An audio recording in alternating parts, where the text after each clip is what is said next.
Hey guys, Darren here. Welcome to Mayhem Country Living. Hope you guys are doing well wherever it is that you are. I want to talk to you about something that's simple, cheap. Doing this will only cost you a couple of gallons of gasoline, so $7-8 maybe. Maps. Do you have a map of your area? Do you have a map of areas that you travel to or frequent that is not on an electronic device? Do you have a map, or do you have a GPS that can be set aside, put away inside a Faraday bag or a Faraday cage box? But while that is nice, do you have paper maps? Paper maps are a cheap and valuable resource to have. And I made a list, so I'm going to look off camera to read some of the list of locations that you might want to consider places of interest. Now, this is a state map. I travel to Alabama, Georgia, and Tennessee for my work. I have state maps in every vehicle that I have of those states. How to update them? I stop at a rest stop, grab a map.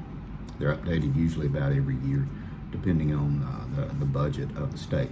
But these are cheap, and you can get these. While you're at it, get a phone book. They still print them. Usually you can get one from your post office. You might have to ask, and then they will get you a copy. An honest to goodness paper phone book of all the listings in your area. Set it aside in your prepping library, and the maps as well. So you should keep a set in your car, each car. I would suggest one in your bag also, and then have copies down in your area wherever you keep all of your library stuff. It's a really good idea to get as many local maps as you can as well. National forest, hunting lands and stuff like that. Now, these are some of the things that you want to know or mark on your maps. And you do this on all of your maps. And yes, I do this. So, downstairs where we keep a lot of our canning stuff, I have maps up on the wall, and I'll show you when I get home. But these are some of the things that you want to mark and know where they are in case there comes a time and you need to either go to them or access them. Now, take that for what you will.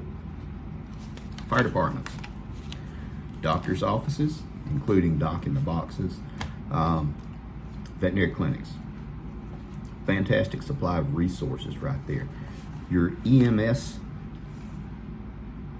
locations, if you live in a county seat, I do, and so we have an EMS headquarters in Bibb County, Centerville, and it's a fantastic resource. I go in and talk to them on occasion just to see what's going on. Sheriff's offices, police stations, jails, and prisons. It's a good thing to know. Are there any in your area? You might want to check. Power lines, transformers, cut-throughs, wherever these are, just be aware and know where they are. Rivers, creeks, lakes, and ponds have a point of reference to where you could walk to a water source, a lake, stream, creek, pond, something like that. Know where they are. Bridges, pretty self-explanatory. How many bridges are in your town? What's on one side, what's on the other side? Would that be considered a choke point? Maybe something to think about. Water towers. After power goes out and there are water towers in your location, you will have water as long as the water is in that tank, the water tower, gravity-fed systems. They have to be resupplied, so if you don't have power for over a week, odds are you are not going to have water. How about that?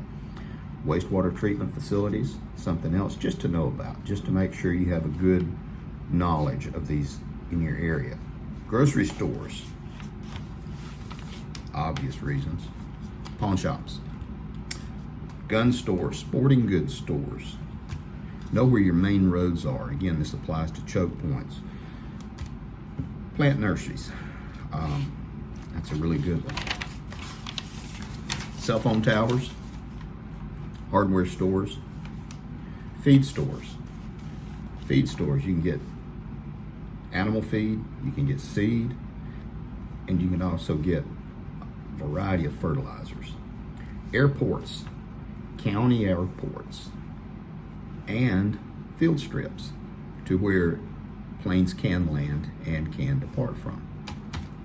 You might want to also make sure, if you live in an area that has navigable waterways, know where your local boat ramps are, where you can put in or take out. These are all good places to know, just in case something should arise. Do you have a plan? Does your family know the plan? Do they have copies of the plan? It's not a bad idea to put a binder in each vehicle and say, if this happens, call it whatever you want to. Dad's plan, Dad's crazy plan, something like that. Something should happen and the power goes out, someone is driving in the vehicle, power goes out, page 36. Go to page 36, make sure these things are laminated. Go to page 36 and look at 36. Dad said, if power goes out, go to grandma's house and wait. When you update this, you update every pack that you have. You update every plan pack that you have. That way nobody's running off of version 2 and you're looking at version 3 and they go to Aunt Betty's house instead of grandma's house in case something should happen. Railways,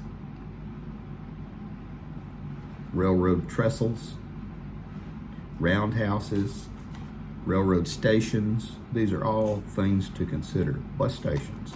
Just know where they are. Mark them on your map.